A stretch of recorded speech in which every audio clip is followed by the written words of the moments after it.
Hello everybody, I'm RedWolf Player and I'm here to talk to you about Marvel's Spider-Man.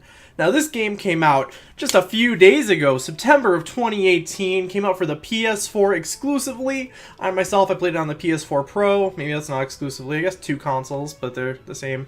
Anyway, this game just absolutely has been blowing people out of the water, and so I knew I had to check it out. So I bought the game, downloaded it, and started playing, and I beat it in a couple days. So that should probably tell you about where it'll rank, but let me tell you, I want to jump right into it, but before I do, I gotta let you know, I'm gonna hit just the tiniest of spoilers. I'm gonna try not to get too much into them, but there's gonna be just a couple things here and there. I'm gonna try for all of my video footage to be in the first, 3 or 4 hours of me playing the game, which hopefully shouldn't spoil too much, and so in all of my stuff I say, it shouldn't really be too spoilery, but if you want to know absolutely nothing about the game, I wouldn't recommend watching this, because I am going to mention just a couple small things here and there. But in the description down below, there's going to be a little time link. You can click there, and it'll tell you where to click to and where to go to in the video to see just my final score, and me talk about the final score.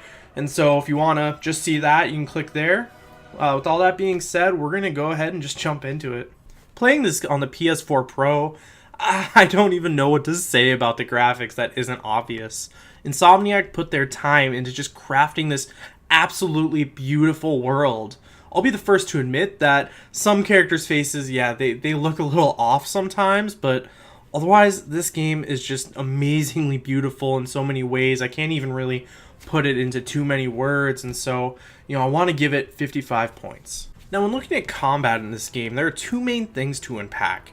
These two types of combat are basically normal and stealth. Now, throughout the game, you acquire an arsenal that helps you defeat foes, but every new item, the combat still feels really fluid, which is the goal with a Spider-Man type game, right? I mean, he's supposed to be this quick, fast-punching, web-slinging guy, and everything stays that way no matter what gadgets you get. I'm able to grab enemies with my web, or shoot them to walls, or just punch them up in the air and beat them up there. Otherwise, there's also stealth parts, like I said, in the game, and in those sections, you're able to swoop down, wrap people up in web, and again, you get gadgets that kind of help try and stealthily take down all of the enemies. All in all, I really do love the combat. I think it's a very fun, very fluid experience. I want to give it 43 points. When not going through combat against the enemies in this game, you're spending your time exploring New York City. Now, the city is absolutely massive and really just a joy to explore. When you're swinging through with your web through the streets, it feels great, especially when, you're up in the air and then you zip here and over there and you're in the air just doing these complex movements. It's a lot of fun.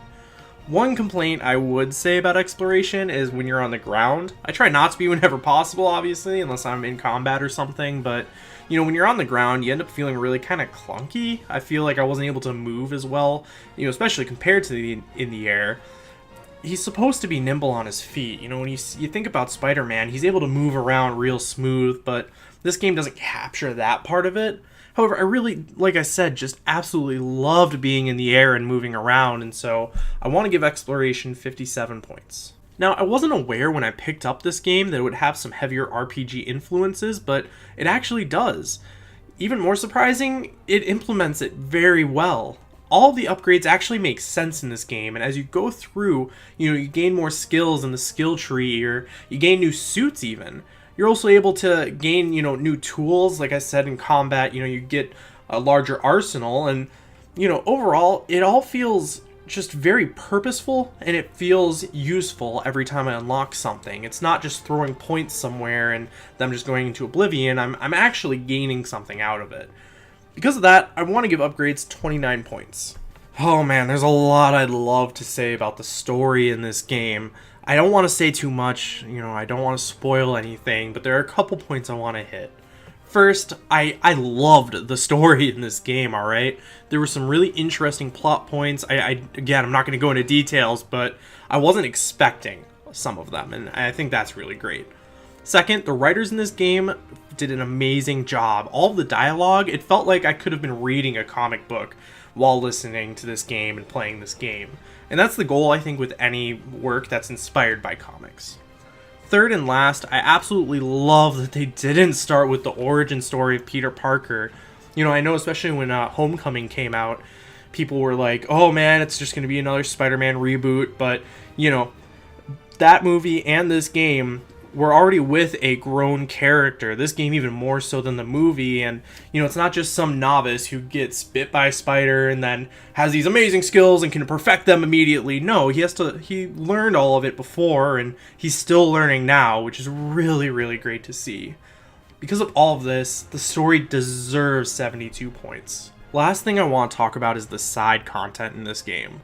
Like, it's insane. I figured I'd get a side mission here or there, but I actually ended up getting a bunch of side missions, a bunch of items to find, a bunch of not quite side missions where you have to defeat a bunch of enemies usually in an area, and, you know, it makes people happy, blah, blah, blah. But, you know, all of that, plus even more that I don't want to get into to spoil anything. Suffice it to say that I found myself tearing myself away from the side content in order to do this next story mission. And I already talked about how much I loved the story, so that speaks volumes, I think, to the side content. Because of that, I'm giving side stuff 68 points. Alright, and so we went through all the categories, and we need to talk about the final score. So we gave graphics 55 points, combat 43, we went through exploration, gave that 57 points. Upgrades in the game, we gave 29 points. We got story, which is at 72. We got all the side stuff in the game. There's quite a bit of it, getting 68 points. All of this put together, we are at 324 total points. This puts it third on my list right now. It is below the Paper Mario games, but it's above Super Mario Odyssey. And honestly, you know, I just love this game. This game was so much fun. I was able to beat it in the weekend, and I genuinely enjoyed my time the entire way through. And, you know, don't take me beating it in a weekend as it not being a lengthy game. I just spent way too much time playing it personally, and so overall, this is definitely a game I would check out. You know, definitely go ahead and grab it. With all that being said, you know, like I said, I'm RedWolf Player. If you want to see more of my videos, go ahead and click subscribe. Otherwise, if you want to follow me on Twitter, I got that link in the description down below. Otherwise, thank you so much for taking the time to watch today, and I hope you have a good one.